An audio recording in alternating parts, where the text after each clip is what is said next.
pues entonces más tarde. ¿No? Sí, más tarde. ¿Acá hasta qué hora para la clase?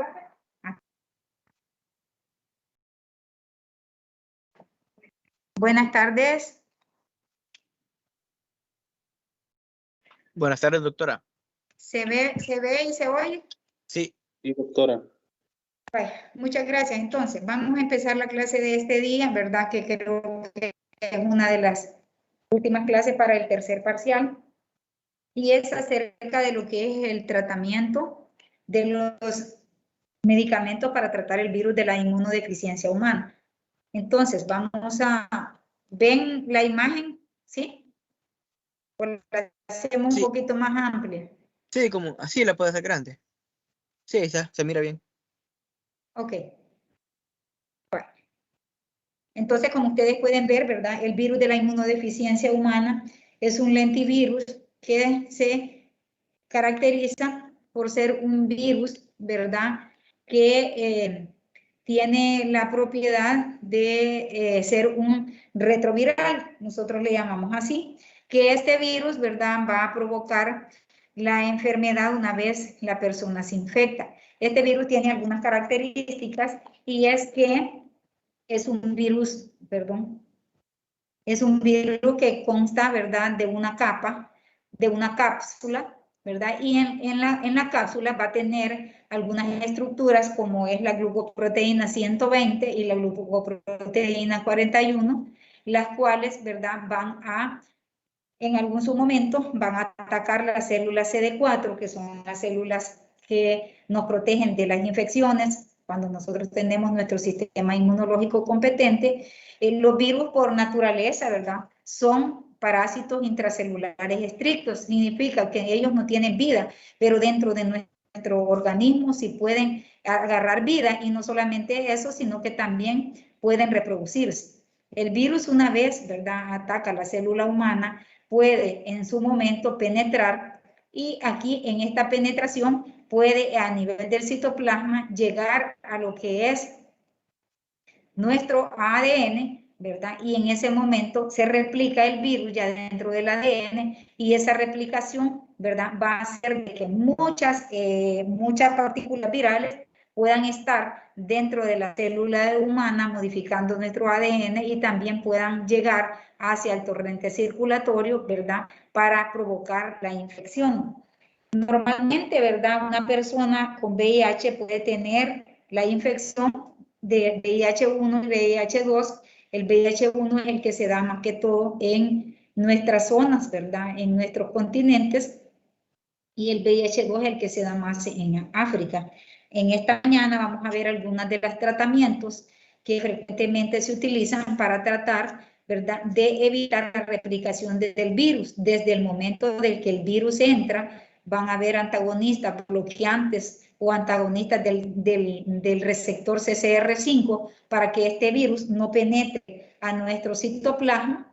Va a haber también, ¿verdad?, lo que son los fármacos que van a evitar la fusión y eliminación de la cubierta, los propiamente que actúan a nivel de lo que es la transcriptasa inversa, para que estos no puedan penetrar el núcleo y replicarse ya dentro de nuestro ADN, e incluso, ¿verdad?, los que van a evitar la salida, las salidas, ¿verdad?, del virus hacia la circulación sistémica, atacando a la persona.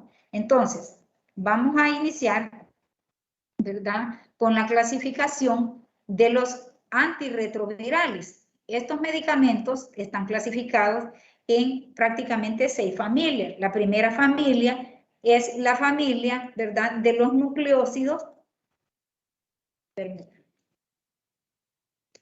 Estas mascarillas de veras que estamos tan acostumbradas y provocan tantas lesiones, están dando casi necrosada la oreja ya. La primera familia, ¿verdad?, son los nucleócidos y nucleótidos inhibidores de la transcriptasa inversa, conocidos como RNTI. Tenemos también los inhibidores de la transcriptasa inversa no nucleócidos, como son los NNRTI, los inhibidores de la proteasa, vean, los inhibidores de la fusión del virus, los inhibidores de la entrada del virus hacia la célula, y también los inhibidores de la transferencia de la hebra o también de la integrasa. Entonces, estas 6 familias, vamos a ver algunos de los representantes, ¿verdad? De estas familias que son los que más se utilizan, que nosotros, yo les traigo en la clase algunas de las cosas que se utilizan en nuestro medio, nada que ver como en otros países. Tenemos en primer lugar los inhibidores de la transferencia de la hebra integrasa. Esta clase de agentes se enlaza a la integrasa, una enzima viral esencial para la replicación tanto del virus del VIH1 como del 2. Va a inhibir la transferencia de la cadena, el tercer y último paso de la integración del virus, ¿verdad? Ya una vez este virus está dentro de la célula, lo que interfiere con lo que es la integración del DNA del virus, inversamente, ¿verdad?, en la transcriptasa de los cromosomas de las células hospederas. Dentro de estos inhibidores de la transferencia de la hebra integrasa tenemos el dolutegravir, el elvitegravir y el raltegravir, ¿verdad? Son 3 principalmente los inhibidores de la transferencia de la hebra o integrasa. El raltegravir, ¿verdad?, se dice que es un análogo de la primidona y que tiene una vida media en promedio de 9 horas, que se metaboliza por glucronación, ¿verdad? A nivel de lo que es la UGT, prácticamente este es un cromosoma, ¿verdad? Un gen, UGT1A1, el uso combinado con inductores o inhibidores de la UGT1A, vea como la rifampicina o la rifabutina, puede hacer innecesario el uso de este raltegravir. Y fíjense bien, a veces estos pacientes que tienen VIH, nosotros podemos estar utilizando rifampicina cuando estos pueden presentar algún oportunismo como es la tuberculosis, y esto pues prácticamente va a disminuir el efecto del raltegravir.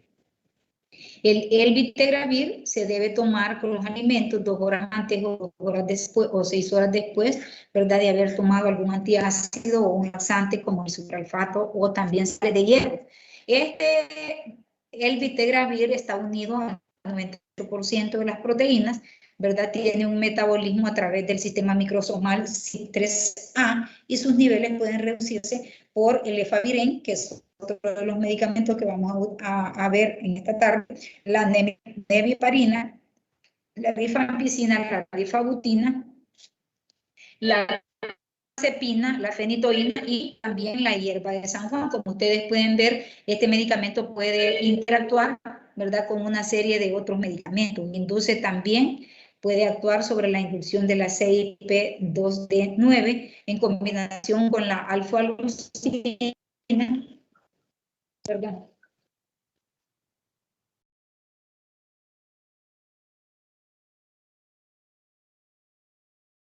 Perdonen que estoy dando clases.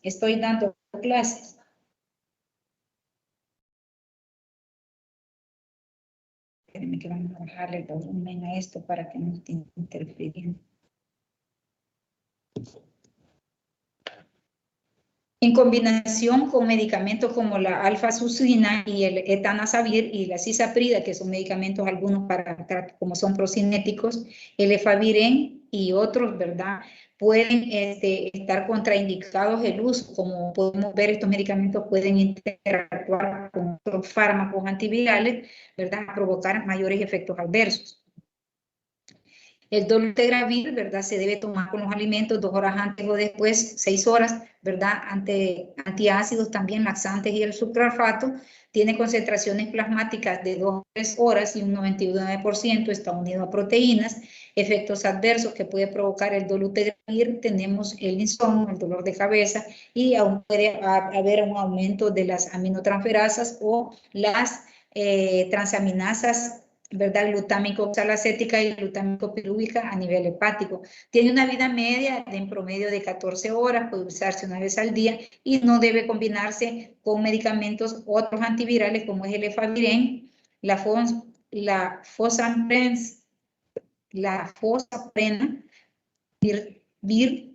fosaprenavir, perdón, el ritonavir y la rifampicina, que son también antivirales que se debe de evitar cuando nosotros estamos utilizando el dolutegravir.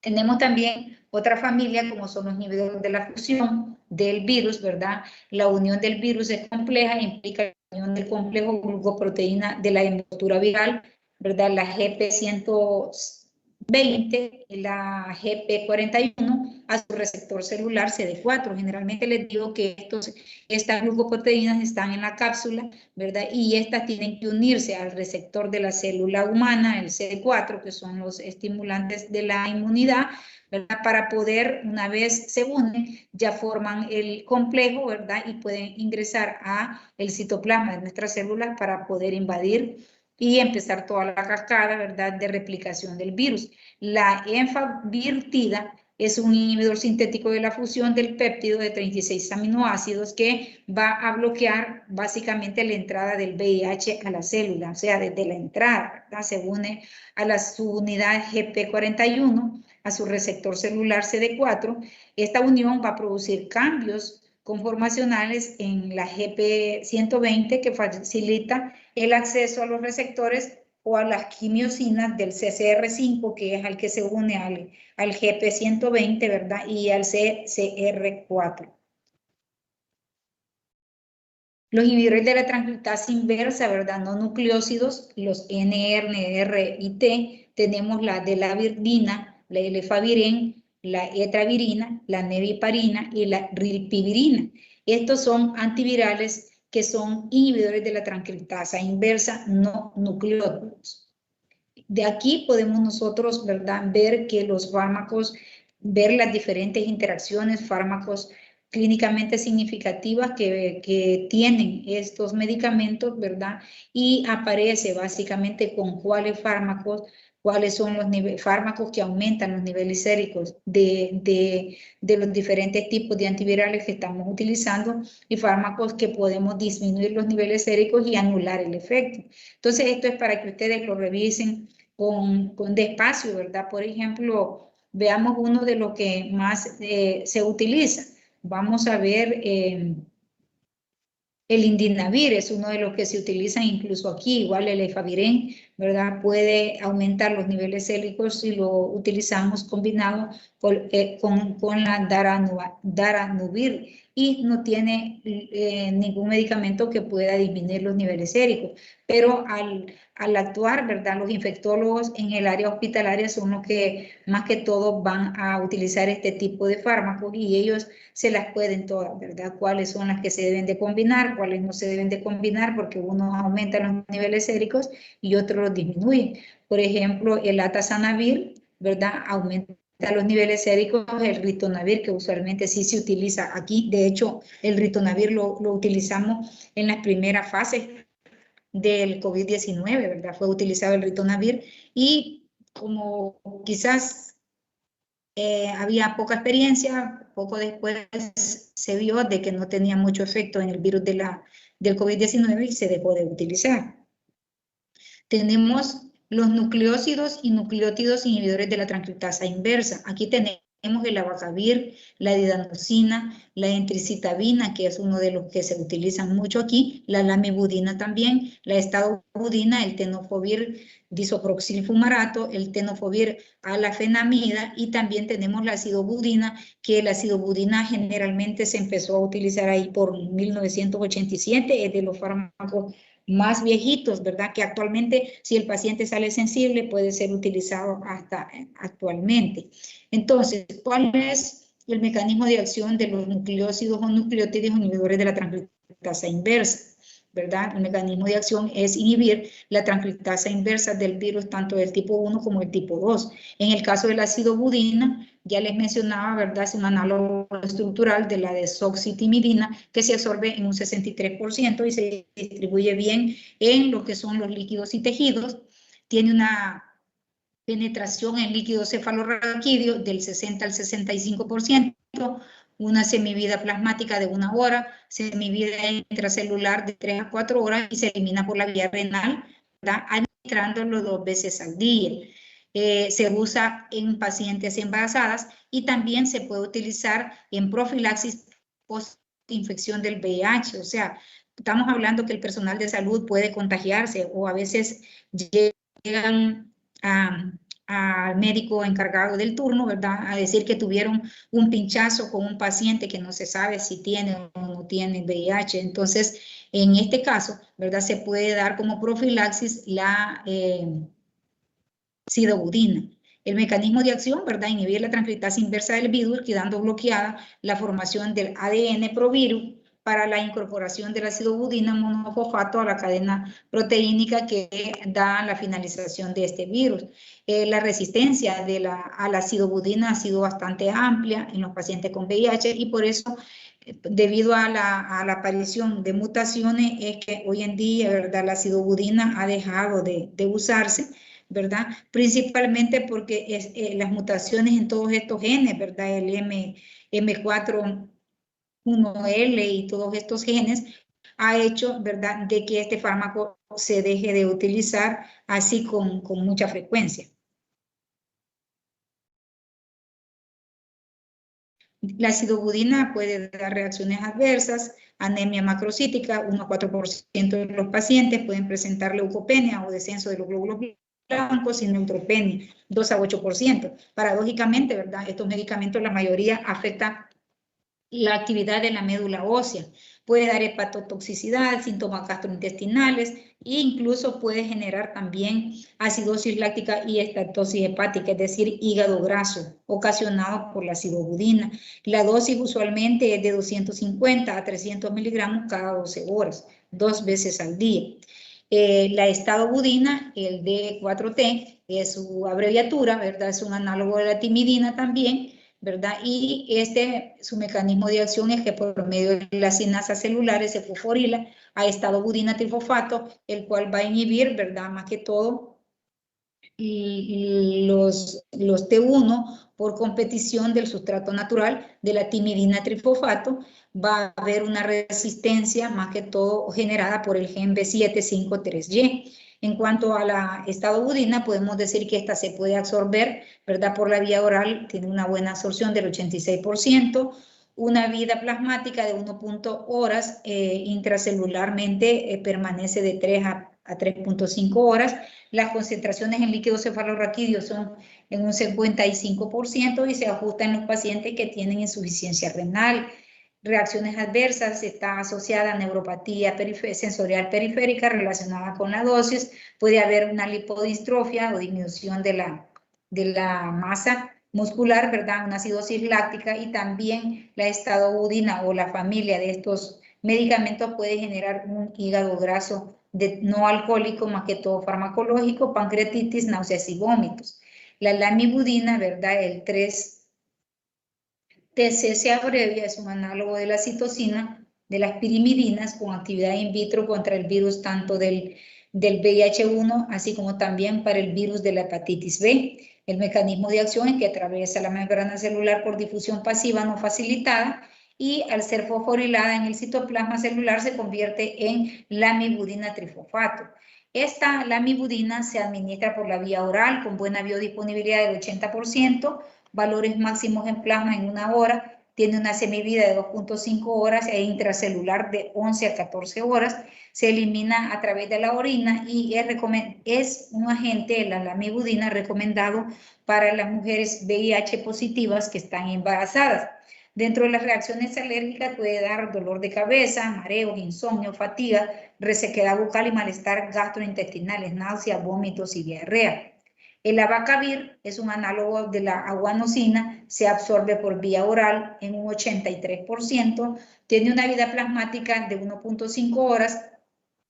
Este medicamento se somete a glucuronidación hepática y carboxilación, y esto reduce el daño hepático, es metabolizado por el alcohol deshidrogenasa, por lo tanto debe de evitarse la ingesta de alcohol en estos pacientes que están utilizando el abacavir. El mecanismo de acción, ¿verdad?, es antivírico selectivo frente a los 2 tipos de VIH, fosforilado por la enzima adenosina fosfotransferasa en abacavir monofosfato, el cual, ¿verdad?, es convertido en carbovir monofosfato, que mediante la enzima citosólica tiene que ver, ¿verdad?, en esta transformación. Tiene una semivida intracelular de 3.3 horas. Dentro de las reacciones adversas del abacavir hipersensibilidad, fiebre, reacción cutánea, síntomas gastrointestinales, puede dar edema, linfadenopatía, hipotensión, conjuntivitis, ¿verdad? La dosificación de la Abacavir es 300 miligramos 2 veces al día. Como ustedes pueden ver, lo mejor es no infectarse con el virus de la inmunodeficiencia humana. Hay que tratar de evitar tener relaciones sexuales, ¿verdad? Preconyugales o tener relaciones sexuales con personas que no conocen y sin protección, porque como pueden ver, todos los antivirales en general y específicamente los que se utilizan para tratar esta enfermedad dan reacciones adversas múltiples. Por lo tanto, ¿verdad? A veces las reacciones adversas son peores que la enfermedad, entonces hay que cuidarse. Tenemos la entricitabina, que es una de las que se utiliza muy frecuentemente en nuestro país, ¿verdad? Dentro de los medicamentos que están para el tratamiento de primera línea. Es un análogo fluorado de la lamivudina, semivida intracelular mayor de 24 horas, se administra una vez al día, con una excelente biodisponibilidad del 93%, una penetración en líquido cefalorraquídeo es baja, este es un defecto, ¿verdad? Eliminación por filtrado glomerular y secreción tubular activa, una semivida de 10 horas y es recomendado también en mujeres en etapa del embarazo. Reacciones adversas, reacciones más que todo de dolor de cabeza y reacciones gastrointestinales, pigmentación de palmas y plantas de los pies.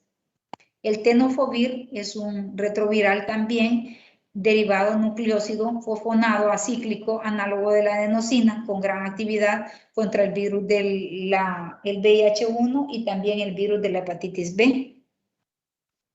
Este es una sal fumarato del profármaco tenofovir disoxiprosil, ¿verdad? Es activo, el tenofovir disopropil es absorbido y transformado en un principio activo que es el tenofovir, que es un análogo nucleósido monofosfato. Tiene una semivida intracelular un poquito larga de 10 horas, una biodisponibilidad escasa del 25%, ¿verdad? Y hasta el 39% se alcanza mejor después de las comidas. La vida intracelular es larga, por eso puede prescribirse una vez al día. La eliminación se da por filtrado glomerular y secreción tubular activa. En combinación con el tenofovir entricitabina, es recomendado como profilaxis previa a la exposición para adquirir el virus de la VIH. O sea, si nosotros tenemos una exposición, por ejemplo, un pinchazo en el hospital o tal vez tomando algún hemoglucotest, nos pinchamos con un paciente, debemos de tomar profilaxis y la profilaxis generalmente es a base de tenofovir más entricitabina, ¿verdad?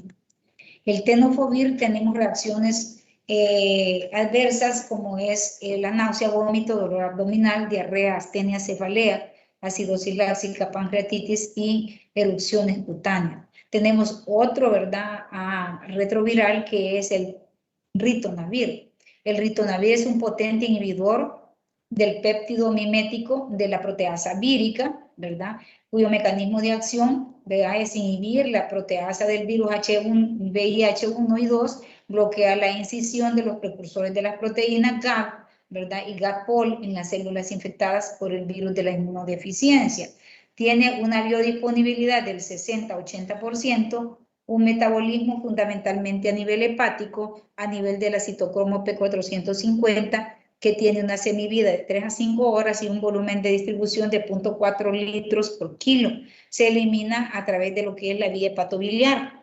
El ritonavir presenta síntomas como náusea, diarrea. Yo me acuerdo cuando iniciamos la pandemia del COVID-19, se indicaba el ritonavir en los pacientes y presentaban muchos de estos síntomas, principalmente síntomas gastrointestinales como diarrea y náuseas, ¿verdad? La dosificación del ritonavir, ¿verdad?, es 600 miligramos 2 veces al día, y una solución de ritonavir de 80 miligramos por ml se administraba a dosis de 7.5 ml, es decir, 600 miligramos 2 veces al día por la vía oral.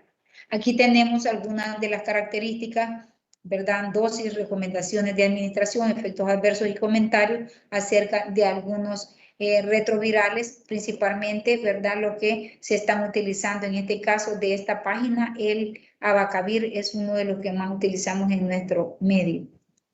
Tenemos también, ¿verdad?, fármacos antirretrovirales actualmente disponibles, no todos en nuestro país, pero sí el dolutegravir, el esfaviren, ¿verdad? La enfuvirtida son de los que más se están utilizando en nuestro país, ¿verdad? Y no con libertad de que a todo paciente VIH se le va a administrar estos medicamentos. Realmente a veces hacen estudios para poder iniciar estos tratamientos en países de primer mundo, aunque el paciente sea VIH positivo y no tenga sea asintomático completamente, ya se le inicia tratamientos retrovirales, ¿verdad? Que hay desde los que se aplican una vez al mes, ¿verdad? Como lo que también se pueden administrar una vez al día. Aquí tenemos otros, ¿verdad? El Nidinavir, la Mibudina, el Lopinavir, vean ustedes, Ritonavir, este fue el que utilizamos en la pandemia del COVID-19 al inicio, ¿verdad? Lopinavir, Ritonavir, tratamiento previo, las cosas que ustedes vayan viendo, ¿verdad? Lo que son las recomendaciones al administrar, algunas características o efectos adversos y también algunos comentarios importantes. Igual, ¿verdad? Aquí tenemos algunos en donde está de esto, hay que recargar, ¿verdad? Más que todo el Ritonavir, que es uno de los que más se ha estado aplicando.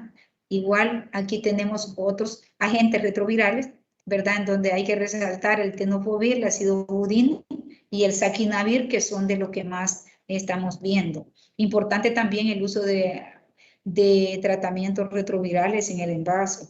Decirles que a nivel institucional, ¿verdad? El único que trata a los pacientes VIH es el infectólogo. O a veces hay algún internista que lo capacitan para tratar, en más que todo en los hospitales de segundo o de tercer nivel, en donde no hay infectólogos, que casi siempre hay, ¿verdad?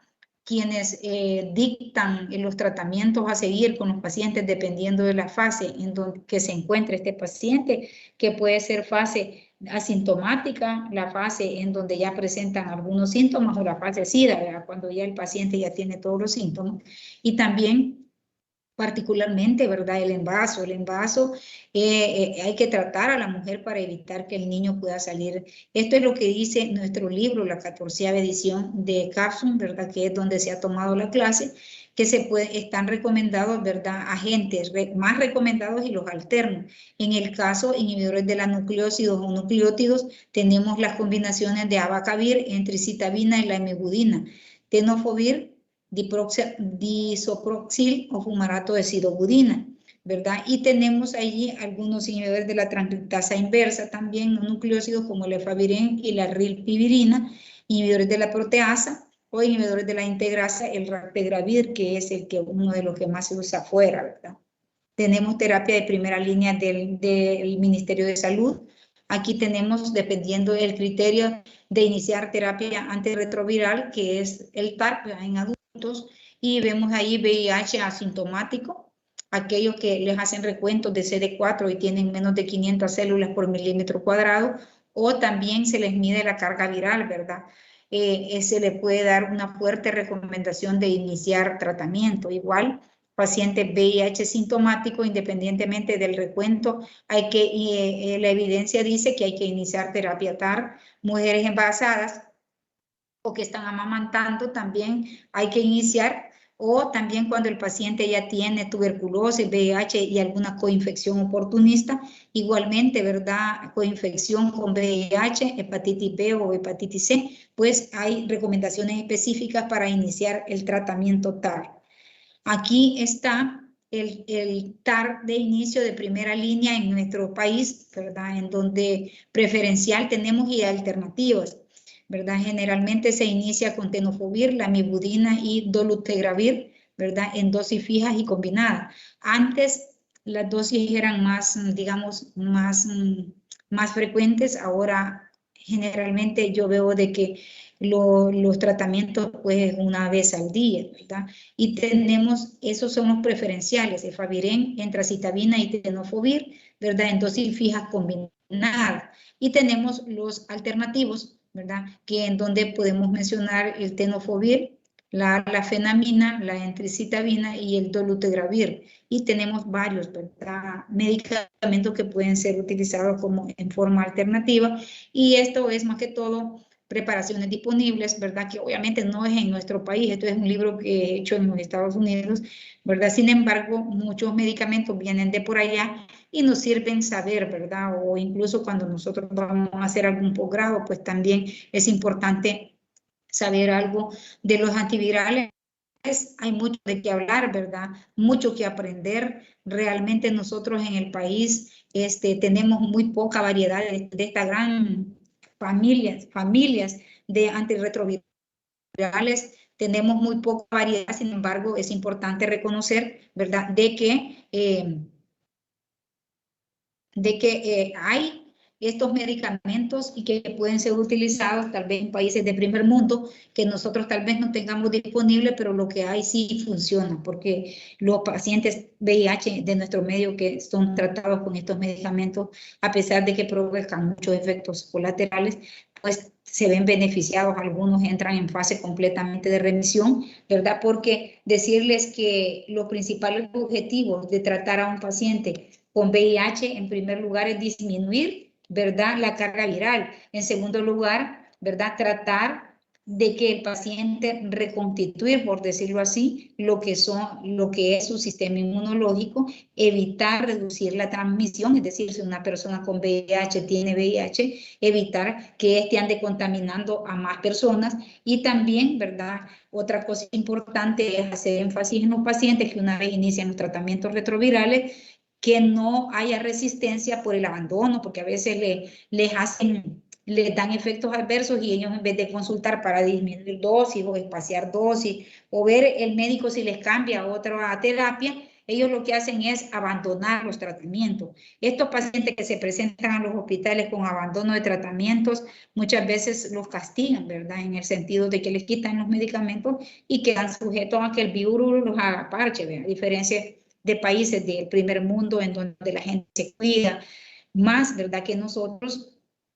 Muchas veces la historia natural de un paciente con VIH, infectado por el VIH en nuestro país, es bien trágico, va rápido, presentan oportunismo, rápido van a presentar complicaciones porque los CD4 pueden reducir importantemente hasta presentar infecciones oportunistas que muchas veces lo llevan a la muerte. Básicamente es una clase muy árida, es una clase hasta cierto punto que es importante, como les decía, conocer todas las familias que existen de los retrovirales, pero quizás en conclusión es importante que nosotros reconozcamos los esquemas de tratamiento que implementa el Ministerio de Salud aquí en nuestro medio y hacerle énfasis al estudio, ¿verdad?, de las drogas, de esos cuadros que ustedes ven, vean lo que nosotros utilizamos en nuestro medio, ¿verdad?, el Ministerio de Salud hay, y a esos hagámosle un poquito más de esfuerzo de estudiarlos. ¿Preguntas?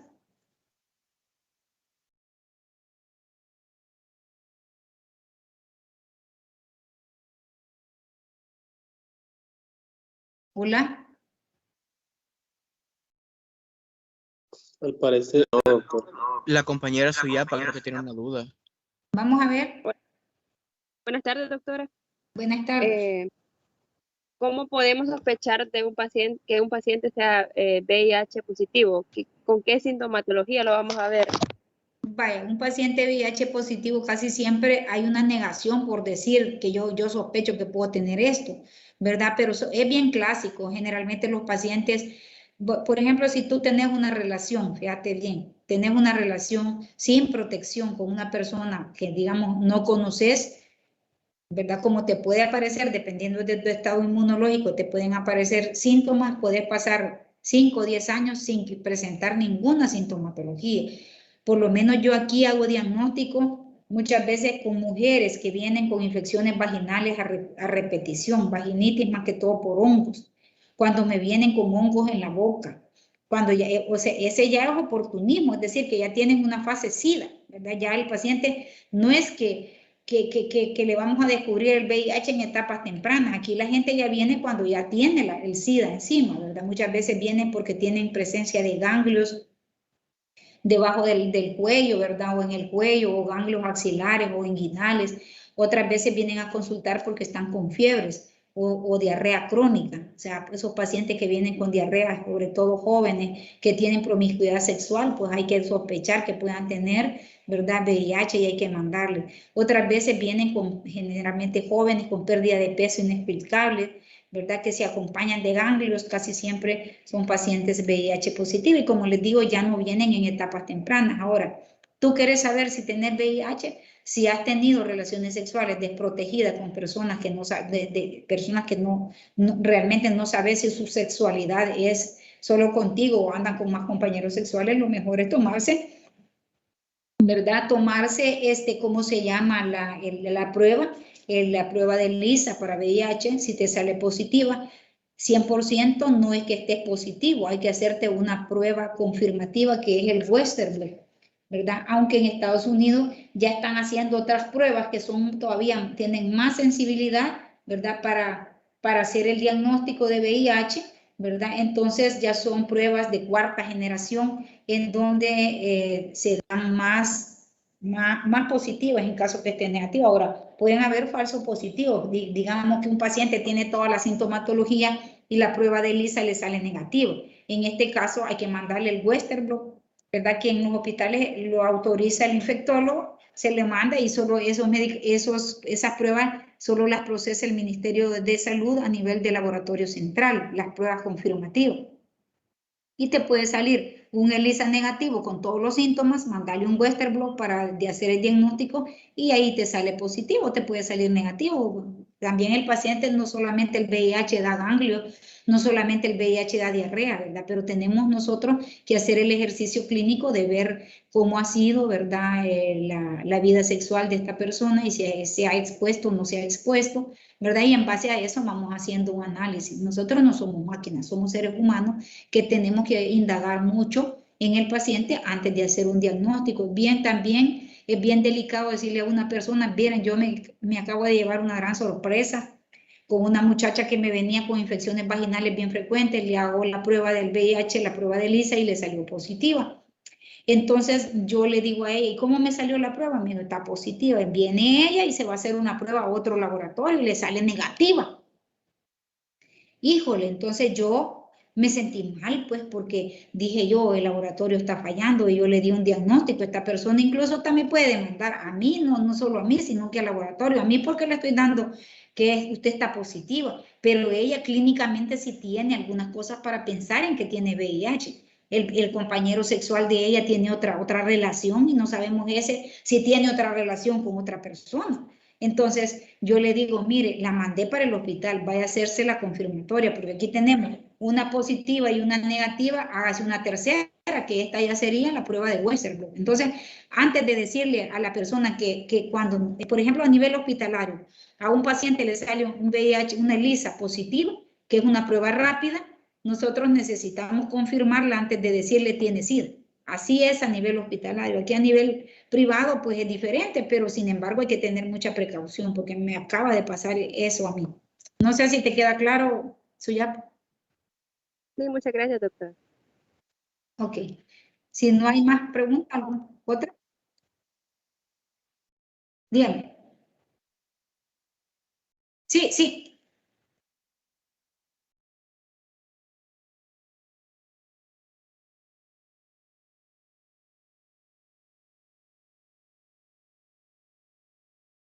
No, en la clase que he sacado de Capsule es de Capsule, la 14 edición. Las clases que he sacado de Capsule son de Capsule. Y los que son del libro no les voy a preguntar de los dos, vea. No. Solamente eso ya es tener mala fe hacia ustedes. No, les vamos a preguntar del libro donde se ha sacado la clase, mayormente. Porque yo a veces les meto láminas que a mi juicio considero importantes para el aprendizaje de ustedes. Entonces, pero una imagen no es el libro, ¿verdad? Entonces, les va a salir la clase del capítulo de Capsule.